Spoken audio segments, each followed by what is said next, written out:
Hello and welcome to the Ice Guys. This is the show that takes you into the world of the National Hockey League. Every game, every day, from a betting perspective. With pro sports handicappers, Ian Cameron, Alex B. Smith, and various guests from the world of hockey and sports betting. And now, here's your host, Ian Cameron.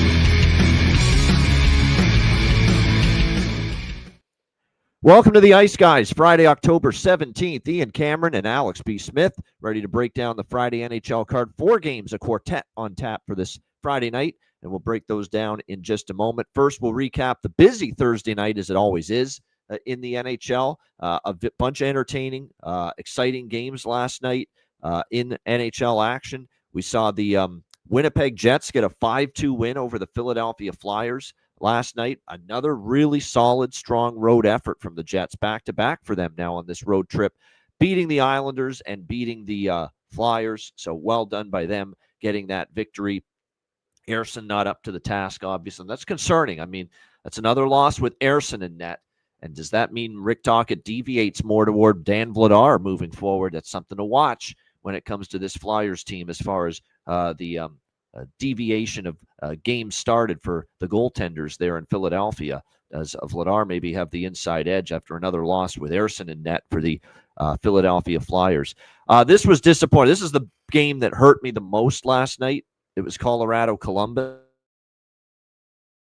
There we go. We just lost our mic for a sec. I think we're good now. All right. Yeah, Colorado 4-1 last night in that game. Other than a Colorado team total over, and I know Alex had that, everything else fell short. Over by Fekta, and Columbus didn't get to the 3 goals I thought they would. I mean, Scott Wedgwood, we got to start talking about how well this guy's playing. I mean, the only kind of lackluster game he had was against the high-scoring, very potent Dallas Stars. Outside of that, with Mackenzie Blackwood sidelined, Scott Wedgwood, the other Wood is still good with Scott in net for the Colorado Avalanche. He's been very, very good. And a nice road win there for the Avalanche over the Columbus Blue Jackets by a score of 4-1 last night in that one. We saw Ottawa and Seattle, quite the exciting game there. It ended up going past regulation. And the Seattle Kraken, end up tying it, or Ottawa ties it late, rather. Seattle had the lead, and then Ottawa gets the victory last night, 4-3 in the shootout. So a nice win there for the Ottawa Senators to get back on track after that ugly game, that loss in Buffalo the night before. So good to see Ottawa get back on track. And Philip Grubauer actually, not bad, but not a goalie we trust, not able to get the win. Ottawa with the 4-3 win there in overtime over the Seattle Kraken. And look at Seattle after that 2-0 start. They've now dropped back-to-back to start this road trip. Not going to get any easier because they go to Toronto to face the Leafs on Saturday night on this road trip for the Kraken. We also saw last night one heck of a finish in Montreal, Predators and Canadiens. What more can you say about Goal Caulfield right now? And we got to call him that. He's not Cole when he's playing like this. He's Goal Caulfield right now for them. Back-to-back overtime winners. Are you kidding me? Of course, gets the overtime winner against Seattle the other night. And then last night against Nashville, not only the game-tying goal with 20 seconds left, but the game-winning goal. A hell of a release both times. Actually, the tying goal was a great shot, but it was short side. I think if you ask UC Saros, and you put him through a lie detector test, he'd probably say to you, I should have had that one. It was a great shot, but short side, the goalie's usually going to want to have that. But still, it was a great shot by Caulfield. Great release on the tying goal to make it 2-2, force overtime, and then the game winner in overtime. This is the kind of goal scoring prowess that a lot of people prognosticated that Cole Caulfield was capable of having coming out of college and starting his NHL career with Montreal. And we are definitely starting to see that now. Great comeback win for the Habs there, 3-2 in overtime, and they've gotten off to a tremendous start. Very happy for people like me that are on the point total over for the Montreal Canadiens. They've certainly gotten off to a solid start so far this year. Dobish solid in net as well. And to be honest with you, the gap between Montembeault and Dobish, it's closing right now. I think Dobish actually was better than Montembeault in the preseason in net for Montreal. So keep an eye on this. If Marty St. Louis continues to give maybe Jakob Dobish more looks in net moving forward. The Leafs 2-1 in overtime. They beat the New York Rangers. This is frustrating for the Rangers because I actually thought if you watch that game, they outplayed the Leafs. They outchanced the Leafs. They had the higher danger chances. They had a bunch of glorious chances. And people are going to look at it and say another game where they only scored one goal or got shut out. Ranger offense sucks. Well, it kind of does because at the end of the day, it's a results-oriented business. You got to put the puck in the freaking net at the end of the day. But at the same point in time, anyone that watched that game, they're getting glorious chances. There were grade A's all over the place for the Rangers in that game last night. They just can't bury the puck right now. It's not going in for them. A little bit of bad puck luck, a little bit of running into goaltenders that just look like and transform into Marty Brodeur, the late Bernie Perrant, the late Ken Dryden, you name it. It's just like that. Now, that's what Anthony Stolarz looked like last night against that New York Rangers team. He was great. So, yeah, the offense stinks right now. They're not producing. But let's not all chalk it up to the Rangers are hopeless offensively. They've had their looks, man. They've had their chances. I mean, it's just not going in for them right now. And unfortunately, that's been the issue to this point in the early going for the New York Rangers. But like I said, 2-1 for the Leafs last night. That's a good sign for the Leafs that, didn't have their A game, but still, thanks to their goaltender, thanks to an offensively challenged opponent, they were able to still get the win. Matthew Nyes was very good last night. In fact, Easton Cowan in 2 games with Matthews and Nyes on the top lines. That line has looked solid for the Leafs. So that's definitely a positive for Craig Berube's team. The New York Islanders off the schneid, 4-2 over the Edmonton Oilers last night. I did cash the over in that game with the late empty netter from the Islanders. It kind of did feel like a spot maybe they could get Edmonton. Edmonton, after the shutout win against the Rangers, maybe due for a lackluster performance. They finally got a better goaltending performance, and it wasn't from Sorokin. It was from David Riddick, who actually played pretty solid in net last night for the New York Islanders. But the Islanders were the better team. Islanders deserved to win that game. They had a shorthanded goal as well. They did a pretty good job against that Edmonton power play. I know Edmonton had the one power play goal from Draisaitl, but still, overall, the penalty kill was better. Defensive play was better, and they needed it because the defense has been ripped so far early in the season for the Islanders prior to last night. But they get the 4-2 win and a much-needed first win of the season. Vancouver, 5-3 as they hand the Dallas Stars their first loss of the season. I did end up moving on Vancouver, plus 150, and I was on the fence with it on the show. But for those of you that are Patreon members, you saw that it was on the card when it got posted yesterday afternoon. So again, that's another thing to point out. Some games when we do this show live at 2 p.m. Eastern, there's going to be some games where I'm either on the fence, I haven't fully made a decision yet, or I get information and injury stuff right before the game starts, and we add something to the card. And when we do that, Patreon members are going to see that with the Patreon card. So not every bet is going to be finalized by the time we do this show live. There's going to be some late additions to the card. So and my bargain bin was from I had a second bargain bin from that exact game as well. Miro Haskin and anytime goal. I didn't mention a word about that on the air yesterday, but that was the one that I had as my second bargain bin pick. So definitely want to sign up to Patreon to get some of those plays that either we don't get a chance to mention on the show or things that we're just going to have exclusives to Patreon. Exactly. And that's it's another reason to just, not suggest to people it's well worth it to get on board. Patreon.com/Ice Guys. It's just $10 a month. We're going to have additional plays that, we don't like maybe as much when we do the show, and something happens in the hours leading up to puck drop, and we add it to the card, and it'll always be there on the Patreon page, on the Patreon NHL betting card that gets posted on a daily basis on the page for members. So just make sure you're aware of that. So I did add Vancouver late, and glad I did because they got the 5-3 win. I did mention the over on the show. I had locked in the over very early, so that was definitely a bet I mentioned on the show, over 5.5, and that's now Dallas. Every game's gone over the total for them this season, although it was their opponent doing a lot of the scoring. This time, Casey DeSmith, it wasn't terrible, but he wasn't great, and the whole team is kind of like that. It wasn't great, the Dallas Stars last night. And Vancouver, look, starting this road trip, sense of urgency after losing, a couple in a row at home, and they played well last night. So give the Canucks credit for that 5-3 win in Dallas. The late games, we saw Carolina, man, 4-1 against Anaheim. Wow. I mean, that's 2 games against Anaheim. Now, Anaheim and San Jose are not, cup contenders. I get it. But that's Anaheim and San Jose. A lot of teams take those teams lightly over the years. That's going in there without Jacob Slavin, your best defenseman. You're supposed to, be a little bit more vulnerable at the defensive end of the ice, losing a guy like that. And all they do is they roll into San Jose and Anaheim back-to-back West Coast road games, and they beat those teams combined 9-2 on the scoreboard. I mean, boy. I mean, geez. I mean, never mind the Cincinnati Reds of the 70s. Never mind that big red machine. This is the new big red machine right now. Carolina Hurricanes, the only undefeated team left standing right now in the NHL this season.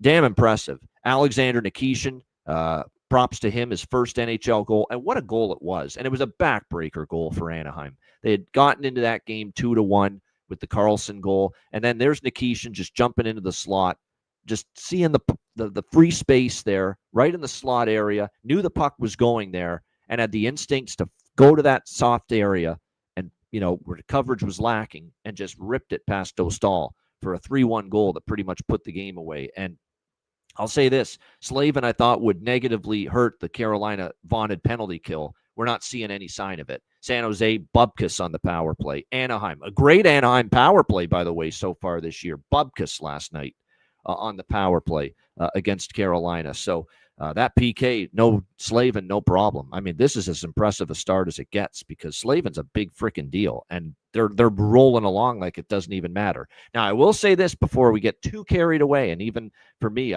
as much as I'm impressed with Carolina, they've got, well, LA's a mess. We'll get to that in a minute. But LA, Colorado, Vegas, Dallas, they've got a lot of tough games coming up on this road trip, Carolina. So will the absence of Slavin show up a little bit more when they play, Colorado and Vegas and Dallas and teams like that as this road trip continues for Carolina? But definitely so far so good. They've looked fantastic.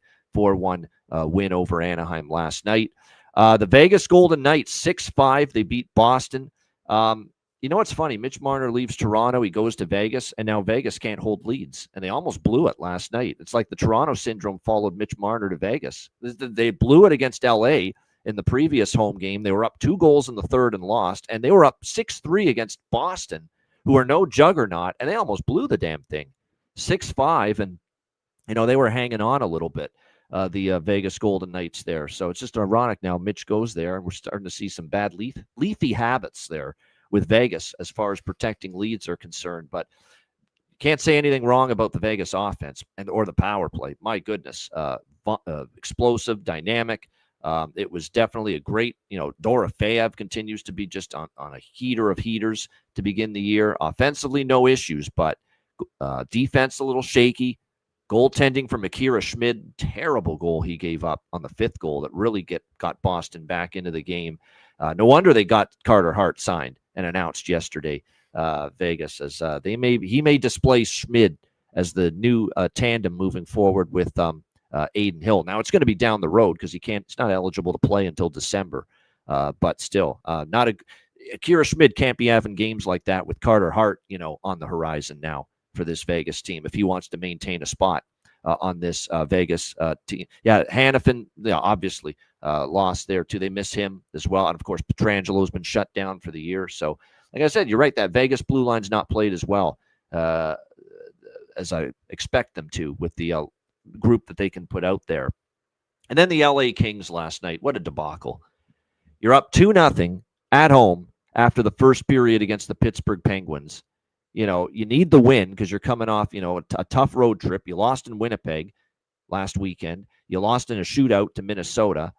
And here we go again, penalties. And then, of course, falling asleep, defensive issues. And I will say this, defensive issues, but Anton Forsberg, woof, horrible last night. Awful goaltending from Anton Forsberg. And that did not help, obviously, the LA Kings last night. But still, you got to win that game. You got to get 2 points. You're up 2-0 against Pittsburgh, who are going to be one of the bottom-tier teams this year in the league, most likely. And you can't hold the fort. You give up 3 unanswered goals, and you lose 4-2 with the empty netter on top of that. Just an absolutely brutal loss last night for the LA Kings. And I said this on Twitter. I posted it in our group chat. Fire Jim Hiller, for goodness sake. God, what are we waiting for? What the hell are we waiting for? Does it look like this team has learned anything from the brutal, piss-poor exit in the first round against the Edmonton Oilers? They still can't hold leads. They still play way too conservative when they have a lead. The ice time is still an issue. I don't like the way he's managing it again. You got guys still that aren't, shouldn't be, and there's a good point by Jonathan. No excuse for Byfield not to be centering the top line. That's right. He's been awesome. Yeah. Where the hell is he on the top line with Kopitar out, for crying out loud? Put him up there. It's been great. He's the one guy giving you some juice so far this year. Holy goodness, terrible. And a terrible, awful loss for the LA Kings last night. It's not going to get any easier. They got a tough. You got Carolina rolling in tomorrow afternoon. Have fun with that. Alex, your thoughts on last night? No, yeah, very well said. And we could just start and kind of carry it from right there. Like I said, you called that game perfectly. I was hesitant on that game. I agreed with you. LA should not be 2-1, laying 2-1 against anybody.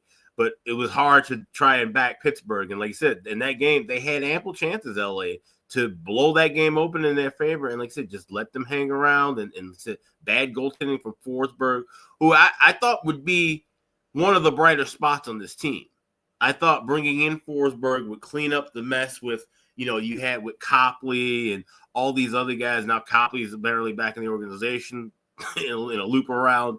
But it's just maddening to see, like you said, this continued mismanagement of talented players not getting the proper ice time or enough ice time, going all the way back to last postseason. It's got to be really, really frustrating if you're an actual fan of this LA Kings team to continue to see that and to see a loss to a bad Pittsburgh team and a loss that's only going to get worse as we move on, because Pittsburgh's not going to get any better.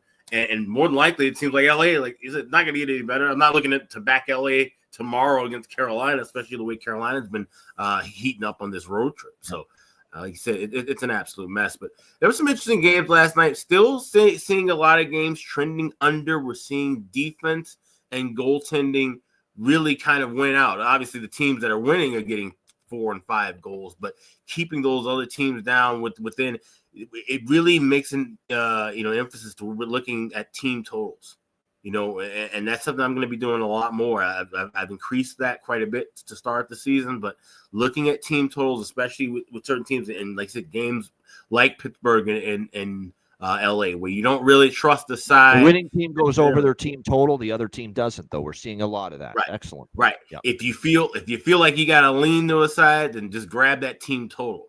And you don't necessarily have to be pot committed to a full 60 minutes if they don't win the game. Just get you 3 goals, get you 4 goals, and get out of there. And I think we could see that in some instances, this weekend as well, moving forward. But that was the biggest takeaway for me, is that we're still seeing tight games, but it feels like that the dam's gonna burst at some point.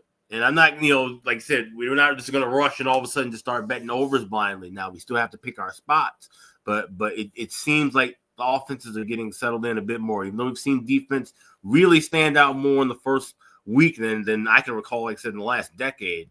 I think now we're going to start seeing a little bit more return. Some of these offenses kind of, pick up things. All right, let's get into Friday. We got a 4-game slate on tap. We'll begin with Minnesota and Washington.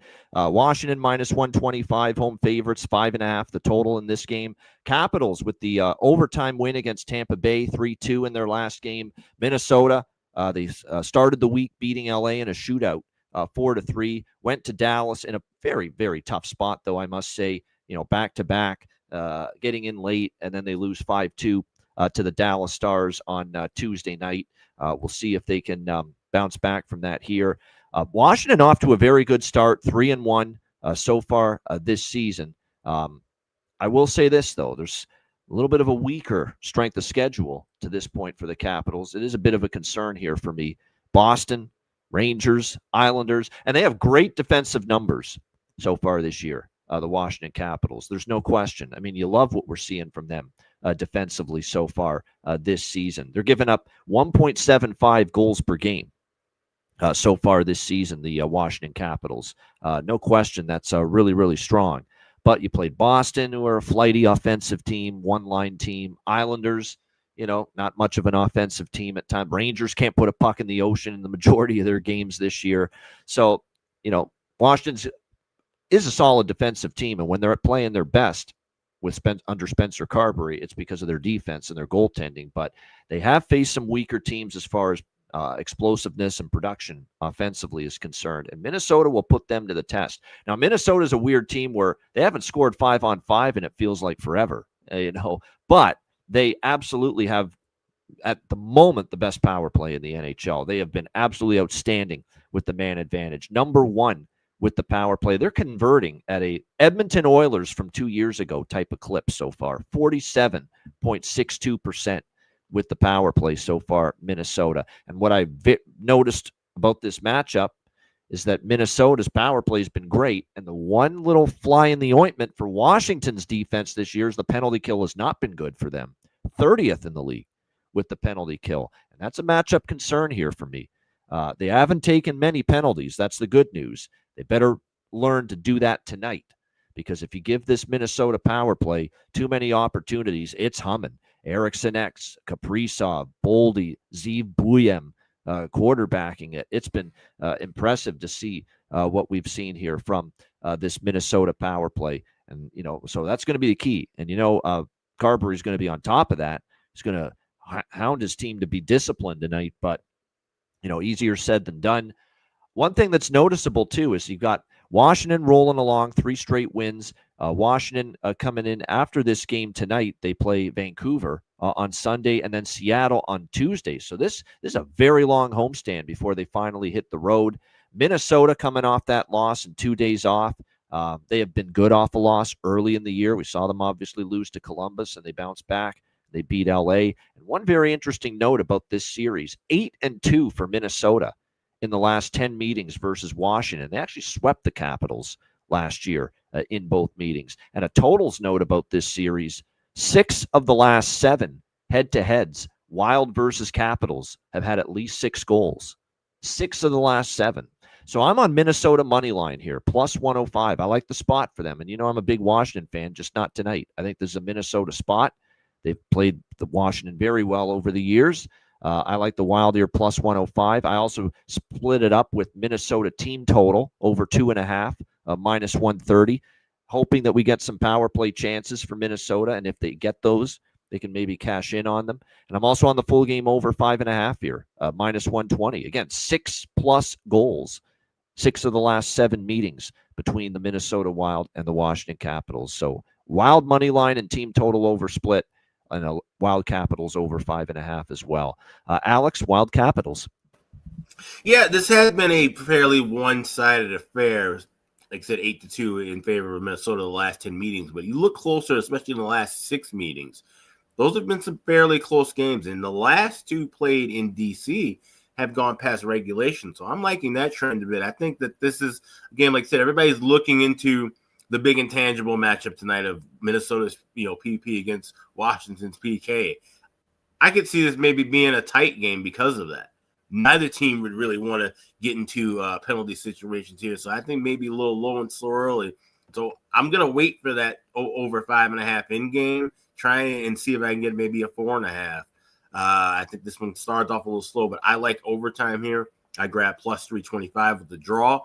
And then I also grabbed, like I've been playing at FanDuel, overtime game winner. I have Matt Boldy at 65-1. Someone did ask me in a DM yesterday, what unit split would you, rank for this? Now, normally on a short card like today, I'm betting these quarter unit.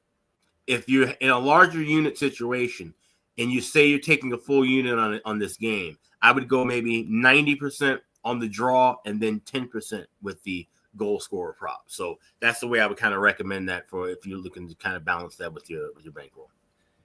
Yeah, I've got a few props in this game. I'm on Alexei Protas. You know it. Yeah, to score a goal, of course. He's been great for Washington. So, yeah, that's the great thing. I'm on the Wild, but doesn't mean I can't bet capital props. I'd lean to Tom Wilson, too. I think he could get some offense going here. Ovi is a monster. Ovi's a monster against the Wild. There you go. Ovechkin might be his night to come to the 38 points in 25 career games against them. Yeah, that's pretty good. So if you buy into series history and one player having a good run against a particular opponent, then definitely Ovechkin props you may want to look at. And I'm going to dabble in Wild power play point props tonight. Kaprizov, Boldy, and Buyem. just to dabble on all of them to get a power play point. You're getting good numbers, plus 200 or better with all of those. So I think that makes some sense. And of course, Matt Boldy to score a goal, you have to take it. I mean, he's just been scoring almost a goal a game so far this year. Now you're only getting plus 180, with it, but the way he's been popping the puck in the net for Minnesota, still a good enough price to make it worth a bet. All right, Tampa, and by the way, Gustafsson and Thompson going to be the goaltending matchup here. Philip Gustafsson for Minnesota, Logan Thompson for Washington. All right, Tampa Bay, Detroit. We've got Tampa Bay minus 150, road favorites, 6 the total here in this one. Detroit, they just keep on rolling. I mean, we're talking about them, right there for first in the Atlantic Division right now. That's how good of a start it's been for the Red Wings, really ever since Todd McClellan, ripped his team. They're actually they're tied for second right now in the division. Montreal's first at 4-1, but then there's Detroit, Florida, Toronto, Boston. Now, I don't know if Boston's going to last there for a long stretch, but right, they've also got 6 points at the moment right now. But yeah, Detroit's turned it around. They had that brutal first game of the year against Montreal, 5-1 loss, and McClellan lost it on his first game of the year, game 1 of 82, and McClellan's already saying, hey, we're waiting on guys to take that step. The clock's ticking. Now's the time. And ever since he had that little outburst and tirade after the loss to Montreal, this is an undefeated Detroit team. They haven't lost since. They beat Toronto back-to-back, and they ended up obviously beating Florida earlier this week on Wednesday. So a 3-game win streak here for the Red Wings, but a 3-game win streak with a resurgent Cam Talbot in net in those 3 games. He was in for both Toronto games, and he also started in the Florida game. They're going back to John Gibson tonight. And I can't believe we're saying that John Gibson of the 2 goalies is the one we've got a little more fear of right now as far as quality performance. But we only have one piece of evidence of John Gibson in a Detroit regular season game, and that's the game they lost to Montreal, and they gave up 5 goals. And John Gibson started that game. So this will be Gibson's first start in net since then for the Detroit Red Wings. I think he's capable of a better performance, certainly. Lucas Raymond, by the way, still out for Detroit. And when I say he's capable of it, it means he's capable of having it. Do I trust him to have it tonight? That remains to be seen. I'm not so sure, because you got Tampa Bay coming off a 3-2 loss in overtime to Washington, where I thought offensively they, only had 19 shots in that game that kind of bogged down. This is a team that had scored 11 goals in their first 3 games combined, and then the Washington Capitals were able to kind of put the clamps down on Tampa Bay for the rest of that game. We'll see how this one plays out. I'm willing to take a shot stepping in front of the Detroit streak tonight, but I'm not laying the minus 150. What I am going to do is I'm going to take Tampa team total over 3.5 tonight. Tampa off a loss. If I'm interested in backing them, which I kind of am here in this game tonight, and they're laying a price like this, we don't lay minus 150 on the road. That's just not something I do very often, if at all. You take the team total. And how many times do we say this about Tampa Bay? When they win games, they can often get to that 4-goal plateau. I think there's a chance that happens here tonight. So this is a light bet because I respect the way Detroit's playing right now, but I did grab some Tampa team total over 3.5. And you can get plus 110, plus 112. A nice plus price with that here as well. Alex, what do you think? Lightning, Red Wings. Yeah, I was saying if you like Lightning, I would recommend tying Lightning money line with the over 4.5. I like totals here. I like goals. I'm going to be going on with the over bifecta, but I'm going to play it small pregame and add more on in game. There's a minus 130 on that first period over at Caesars. Minus $1.20 is available on the 6 at both MGM and Caesars. So, like I said, play a piece of it small and then try to look for better adjusted price and number in game. There you go. Jonathan just saying what I pretty much mentioned a minute ago, that, when you see Tampa Bay minus 150, minus 180, and you like them at all to win the hockey game, oftentimes your best value option is just bet team total over.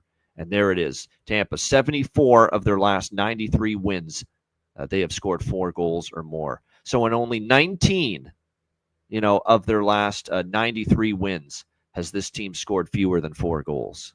So that's a pretty significant sample size right there. Yeah, that is. So that's why lay minus 150 when 74 of their 93 wins have been 4 goals or more, we can take over 3.5 team total at a plus price instead. Now, there is no goalie confirmation yet for Tampa Bay. Vasilevsky is projected in net for the Lightning, but this is a back-to-back. They're in Columbus against the Blue Jackets tomorrow night. So is it Johansson night? I might add over by Fecta if it's Johansson. If it's Vasilevsky, I may pump the brakes with it. But I'm seeing Vasilevsky confirmed the goalie post. Okay, so the site RotoWire hasn't updated. Okay, that's kind of what I thought. I thought they would give. This is a division game too, facing Detroit. So and Detroit playing well. Here's another thing that concerns me just a bit about Detroit here. Back-to-back huge wins against Toronto, and they beat the champs. Is this the exhale clunker waiting to happen? I'm just saying, the exhale spot, the clunker waiting to happen. It could be. When you beat Toronto twice, regional rivalry, and then you beat the defending champions, obviously, on Wednesday night on national TV. So we'll see if Detroit is able to avoid suffering a bit of a letdown here after their last 3 victories. Oh, by the way, prop-wise, we got to ride the wave. Even though I think Tampa can get to 4 goals, I think Detroit's going to chip in some offense. I don't think Detroit's going to get shut out. We got to ride the wave with Mason Appleton. Mason Appleton, man, has been absolutely tremendous here. And he's on the top line with Larkin, the captain. He's getting his opportunities. And there's no doubt there's plus 540 for Mason Appleton to score a goal tonight in this game. So you got to ride the wave with him while he's feeling it right now. And he's got this top line opportunity. He's fit in well. He's scored in back-to-back games for this Detroit Red Wings team. So good value there as well. One thing to point out, too, there's Yanni Gourde actually at plus 550 I'm kind of interested in because he's been shooting the puck a lot. His numbers point that he's had some dangerous looks. He's already scored for the Tampa Bay Lightning in 2 of their 4 games so far this season. You can get plus 550 on him. So a little Yanni Gourde value, in my opinion, as well here tonight. All right, Vancouver, Chicago. We've got the Canucks minus 130 road favorites, 6 the total here in this game. Chicago, kind of like Philadelphia. I mentioned yesterday with Philly when they played Winnipeg. They beat the champs, Florida. They looked really solid. Big win for them, but they kind of suffered that young, dumb, inexperienced group kind of hangover last night against Winnipeg. They didn't follow it up against the Winnipeg Jets, the Philadelphia Flyers. I worry about that just a bit here for Chicago. You're off that huge destruction over St. Louis. Wednesday night, TNT, nationally televised game. You beat, the living tar out of the St. Louis Blues in that game. Do you have the poise, the maturity, and just have you grown that much already as a very young hockey team to not let that game get to your head that, wow, look at how good we were. We beat the hell out of a very good St. Louis team that made the playoffs last year and almost upset Winnipeg in the first round, and we beat them 8-3. Well, first of all, St. Louis was in a bit of a tricky spot coming off St. Louis was in a bit of a tricky spot coming off the 2 road games out west and against Calgary and Vancouver. I think Chicago kind of jumped on them early. And then the other thing is what Ben is saying in the chat. Hofer was not good in that game. It was one of the worst games he's played. He's played some really much improved hockey for the Blues in net the last couple years, but that was definitely one. That was early in his NHL tenure with St. Louis. Joel Hofer on Wednesday night against Chicago, fighting the puck, didn't track it well, just off the mark, off his game, and Chicago, had things rolling offensively. That's 2 wins in a row for Chicago. We'll see if they can build on it. Vancouver needed a win. They started 1-3. The only win was Calgary, 5-1 at home, where they basically took advantage of the Flames on a back-to-back, having played in Edmonton the night before. They get a nice 5-3 win. Again, Casey DeSmith in net, not Jake Ottinger, so they got an advantage there. But that was a better performance for sure from the Vancouver Canucks. It was a very good second period in particular. Demko kind of held them in there. First period was not great. They were down 2-0. Demko kept them in it. Dallas was definitely all over Vancouver early, but second period was one of the best periods that Vancouver's played all year. They outshot Dallas 12-6. Maybe Adam Foote got after them in the first intermission, and that's when they erupted for that 4-goal second period to take a 4-2 lead, and they eventually won that game by a score of 5-3. Goaltenders for this game, we expect Kevin Lankinen, obviously, on the back-to-back. And again, this is a guy that used to be with the Chicago Blackhawks, too. So You're talking about former team Angle here in this game. Spencer Knight projected for Chicago. Nick Foligno still out, obviously, for Chicago. And then on the Vancouver side, no changes. Still Teddy Bluger, Derek Forbert, Niels Höglander out for them. Very interesting game. I was so impressed with Chicago. I did the smallest of sprinkles tonight on the Blackhawks at plus 110, but it's just a very light bet. I worry about the spot a little bit for Chicago after a win like that. And I also worry about the fact that Vancouver has completely owned them. Vancouver's beaten Chicago 10 straight times going into tonight. So it looking to snap an ugly head-to-head losing streak, the Chicago Blackhawks over against the Vancouver Canucks. Will they be able to? We'll see. They've got the rest advantage. That's certainly on their side. But, yeah, just a small lean, Chicago plus 110. I'm going to wait. I'm going to look for a 5.5. If I get a 5.5, I'll bet over at that number. I'm not going to bet at pregame, though, right now at 6.5. Alex, what do you think here, Vancouver, Chicago? It's an interesting battle. You got, two teams who, like I said, have had their shaky start, but you have Vancouver looking good off of last night's win against Dallas, and that seemed like it was kind of a bit of a flat spot, tricky spot for Dallas in a sense, too. In Vancouver, like I said, giving Dallas fits in matches. It was a good matchup as well, getting the backup. Same kind of deal with Chicago. You could say that, like I said, tricky spot off of the trip, backup goalie who wasn't sharp. So you don't want to read too much into either victory. In the grand scheme of things, I think Chicago is just simply the better team of these two groups. I think they're in better form right now. I like the confidence that's being built from this team. I liked what was said with Nazar and Bedard afterward, how they talked about with St. Louis. They still had in their mind that Winter Classic game and how badly they played that day and how that kind of, they remember that every time they play St. Louis. Well, here's a team you should remember kicking your ass 10 times straight in a row. And there were some good, tough battles in those matchups. I remember a couple of day games where Vancouver came in and the Hawks played well, but just kind of ran out of steam. That should change now.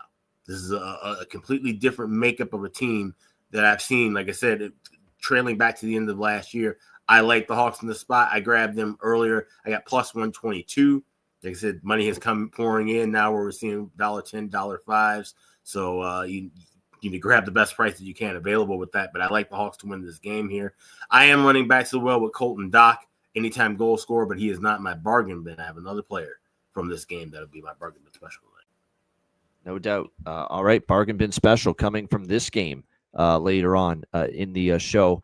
Very interesting to see how it goes. Like I said, Brock Besser obviously has had a good start to the year for the Vancouver Canucks once again.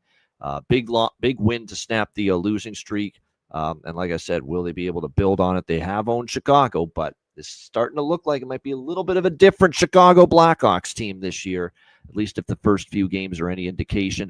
For props for me, Frankie Nazar, Frank the Tank, 100% goal prop. Got to take it. I mean, he's red hot right now.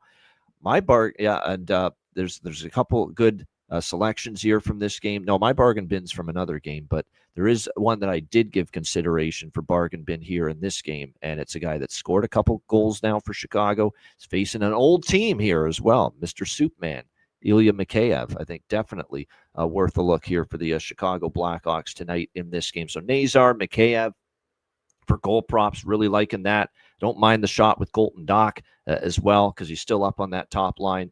For Vancouver, I think there was a couple I was looking at for them here as well. Let me just get the prop notes in front of me here because I think I did take one or two for the Canucks. Oh, yeah, Drew O'Connor again because he's still on the top line for the Vancouver Canucks. Drew O'Connor, it's kind of like the Colton Dock theory where, it didn't work out last game, but he's on the top line. There's still some pretty good value there with him going into this game. So, Drew O'Connor, I think, worth a shot here for Vancouver tonight. All right, our final game for Friday night, San Jose Sharks, Utah Mammoth. We've got Utah. Speaking of Mammoth, how about this Mammoth price? Minus 260 here for Utah as home favorites. The total here sitting at 6.5, shaded to the under. This is a run it back bet for me. One of the most frustrating, agonizing beats of the season for me, and I speak for Alex too, because I know this was on his ticket the other night, was that Utah team total. It was unbelievable how that did not come through because it was Devin Cooley who stole the show there for the Calgary Flames. He was absolutely terrific, magnificent in net for the Calgary Flames in that game. And if not for him, it definitely could have been a different result as far as the result with that team total. I'm running it back tonight. Utah team total over 3.5. It's around -125, -130 in this game. I think they can get to 4 goals. I mean, San Jose is just such a mess defensively right now. It's just yikes. I thought they'd be taking some steps at that end of the ice, but when you look at the composition of the blue line, maybe the one thing I was worried about was, and now the injuries are starting to mount. Klingberg's day-to-day, Liljegren's on IR, Timothy Liljegren. You're going to be doing some shuffling back there now if you're Ryan Warsofsky, Orlov, Leddy. Leddy is really starting to look his age, honestly, on the back end for San Jose. And he's had a great career. Alex remembers him from the Chicago days, long time ago. But it's not that Nick Leddy anymore at this stage of his career. Orlov, like I said, I don't think he's quite the same guy he was a couple of years ago. I love Mario Ferraro, but there's just so many holes on that back end. Leddy's kind of past his prime. Orlov's kind of past his prime. Klingberg's no good defensively half the time. Makhmadulin and Desharnais are not, guys you're going to run out there for a bunch of minutes. So you look at it, that blue line, and boy, oh boy, it's an issue. Holes galore on it. And I don't know if San Jose can do much about it right now. I mean, these are some wretched defensive numbers for San Jose. They gave up 5 to Carolina, 7 to Anaheim, 4 to Vegas so far this season. So that's 16 goals in 3 games. I mean, pretty rough stuff here for the San Jose Sharks. As far as goaltending in this game, Karel Vejmelka confirmed once again for Utah, and Yaroslav Askarov getting the start here for the San Jose Sharks. Again, this is a guy they have a great deal of long-term hope and confidence in. But boy, oh boy, oh boy, his one start first of all, last year, it was not, the season he was hoping for. He got into 13 games. He had a 3.1 goals against, .896 save percentage, not great. And then in that Anaheim game, he was in that Anaheim game where, San Jose and Askarov, they got lit up for 7 goals, 6.89 goals against, .841 save percentage. So, like I said, it's a work in progress for Askarov, and he could be a great goalie in time. But when you got, holes galore and a paper-thin blue line in front of you, there's a good chance you're going to have issues. So I'll take it again tonight. We'll swear no more Utah team total overs for this guy if for a while if this doesn't hit tonight. But I think maybe the goals that should have went in. You always say the floodgates opening. All the goals that maybe should have went in for Utah against Calgary and didn't go in. Maybe they go in tonight against this struggling, reeling San Jose defensive unit. So Utah team total over 3.5, -130 for me. Alex, final game, Sharks, Mammoth. Yeah, this will be one I want to watch and wait for some live action. And like you said, it makes sense that, Utah should come out guns blazing and play a little bit frustrated after that Calgary game, a game that they should have dominated, a game where they shouldn't have had to struggle to even get to 3 goals. And like I said, Askarov has been a little shaky. I think he will get better as time goes on. But like I said, the defense in front of him, that was what. That's the blame to me. I blame the D and the holes and now the injuries mounting more than the goaltenders. Yeah. Yeah. So the thing you worry about is at some point, Askarov, yes, with the shaky defense from him, he's good enough to still have a night to give 35, 40 saves and make a game close. I don't know if that's going to be tonight, but I kind of worry about that. So this is what I'm going to wait for. Maybe jump in with over by factors live. But like I said, late game, I'll wait and jump in live. All right, good stuff. Yeah, prop-wise for me with San Jose, Utah, Dylan Guenther, you're only getting +150, but I think he's definitely lighting it up here tonight in this game. Barrett Hayton, he scored against Calgary, +260. Nice price with him, especially on the top line. And then for San Jose, at the moment, it's looking like we could have a bit of a new look top line with Macklin Celebrini centering it with Jeff Skinner, and Philip Kurashev right now slotted on the top line with Macklin Celebrini for San Jose. So some value with Kurashev and Skinner tonight, in my opinion, to find the back of the net. So I got Skinner at +432 and Kurashev at +480 to find the back of the net tonight for the San Jose Sharks playing with Celebrini. So like I said, some pretty good value if they're going to be playing up there on that top line. All right, great stuff. Shout out to everyone in the chat. Hit the like button. We appreciate it very much. And thanks for joining us on this Friday. A reminder, wizardsportspicks.com. Make sure you check that website out. Great roster of handicappers. Tons of plays this weekend. We got NHL, of course, college football, NFL, NBA is going to start next week. So, like I said, great time to check out all the great handicappers, including me, Alex B. Smith, and Matt Robinson, and many others at wizardsportspicks.com. So make sure you check it out at the website there. And patreon.com/Ice Guys, just $10 per month. What a response we've gotten from all of our viewers and listeners. Sign-ups on a daily basis. People either re-upping their subscriptions. People put their subscriptions on pause during the off season, and now they're getting their subscriptions reactivated. We've got some brand new first-time subscribers as well. We got a bunch of new subscribers from all different categories. So we appreciate it very much. We've heard your requests. We've taken your feedback into account, and we've a lot of it was we wouldn't mind seeing the daily betting card get posted a little bit earlier, and so we have listened. We're trying to get it closer to 5 p.m. Eastern now instead of there were times I'd post at 6:30 p.m. Eastern, 6:45 even, right before puck drop. So we're going to try to give you guys. It's a balancing act. We're trying to make sure we post it so that we don't have to add anything after that. Once we post it, that's the final card. So that's what we're trying to do. But we also want to post it early enough so that you guys can see it, you guys can take advantage of it, and you guys can get your bets in, obviously, before puck drop. So we're aiming for that 5 to 6 p.m. Eastern time window. 6 p.m. is what I'm going to try every day to get it up there, the card posted on the Patreon page by 6 p.m. Eastern every single day through the week. Obviously, now the weekend will vary.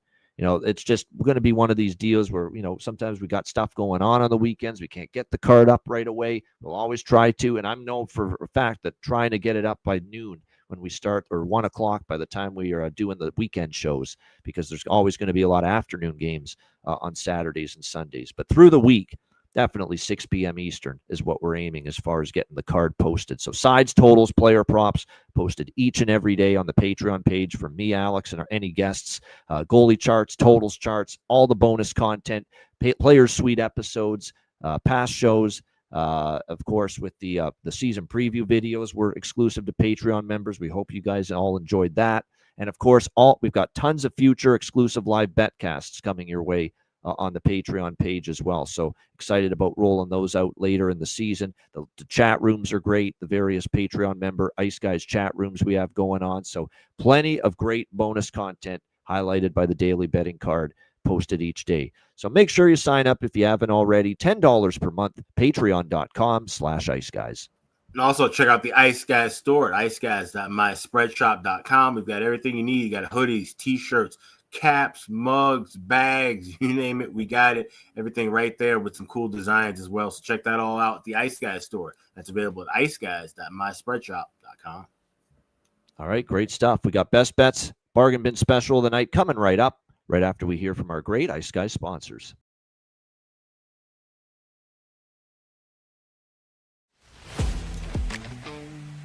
Wizard Sports Picks, featuring the finest handicappers in the universe. Sharp insights, trusted picks, and relentless results. We strive to help you become consistent winners. This is Wizard Sports Picks.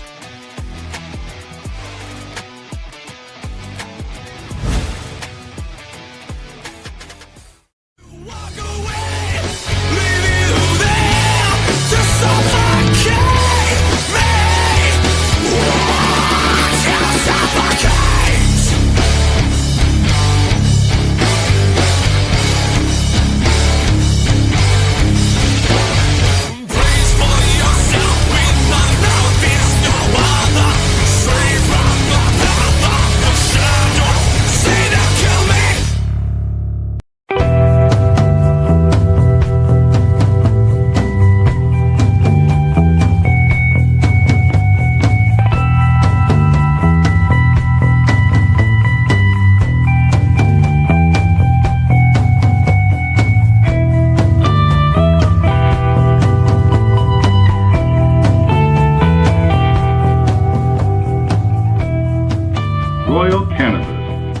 where the kings and queens shop. All right, thanks to all our sponsors. Make sure you check out, too, our brand new smoke sponsor, RoyalCannabisShop.com. Promo code Ice Guys, 20% off. All right, bargain bin special of the night from this 4-game NHL slate. Alex, bargain bin special, what do you got? Yeah, head over to the west side of Chicago. Got the Hawks taking on the Vancouver Canucks. And like I said, I do like Helton Dock to get a goal, but he's not my bargain bin special. It's another guy on the top line. It would be Andre Burakovsky. You get anytime goal. I see as high as plus 475 at DraftKings. Seen plus 375 at a couple of places. So best price available is plus 475. I grabbed something a little lower than that, but I like him to get a goal. I think that first line is going to be rocking and rolling. Of course, Connor Bedard going up against the team he rooted for as a child, the Canucks. So should be some energy from that top line. Should be some energy from this whole team, like we've been continuing to see, and hopefully from that crowd as well. So Andre Burakovsky, anytime goal scorer, is my bargain bin special for this Friday night. All right, Andre Burakovsky, north of plus 400 for Alex B. Smith with his bargain bin special. And I'm going with 2 tonight for bargain bin special because I like them both. One is from the Chicago game, and I'm going to go with one that I've already mentioned earlier from the Tampa Bay Detroit game. I'm going with Mason Appleton for the Detroit Red Wings, plus 540. That's a great price. Top line, scored in back-to-back games. Phenomenal value there with Mason Appleton surging on that top line right now for Detroit, plus 540 for my first bargain bin. My other bargain bin, former Canuck. He's scored in multiple games now for Chicago. Ilya Mikheyev at plus 430 to find the back of the net for the Chicago Blackhawks. So there you go. Mason Appleton for Detroit, plus 540. Ilya Mikheyev, Chicago, plus 430 for my 2 bargain bin specials of the night on this Friday. All right, best bets. Alex, what do you like for best bet? Like I said, Friday night, 7:30, rocking home crowd. This should be hopefully the continuation of the growth that we've seen over these last 5 games, and hopefully the Hawks can get 2 points at home. So give me Chicago, plus $1.10 on the money line is my best bet tonight. Chicago, plus 110 against Vancouver. Best bet for Alex B. Smith. And my best bet, we're going to go to the Minnesota Wild. I'm going to become Terry Edelman's best friend after if he hears this. But I like Minnesota. I really do. I like that they're off that loss to Dallas. They're off 2 days following that defeat. I know Washington's rolling with 3 straight wins, but other than the win against Tampa Bay, they faced Boston, Islanders, Rangers. It's been a bit of a sisters of the poor as far as quality of opponent here early in the season for the Washington Capitals. I don't like that their penalty kill has struggled, and now they go up against the number 1 power play in the NHL in Minnesota. Now, they could avoid this problem by just not taking penalties, and maybe they stay out of the box, but if they don't, it could open up some trouble here tonight for the Washington Capitals. And we have series history on our side. Minnesota 8-2 in the last 10 meetings against Washington. So Minnesota Wild, also the same price, plus as Chicago that Alex just mentioned, plus 110 for the Minnesota Wild. That is going to be my best bet here for this Friday NHL card. Shout out to everyone in the chat.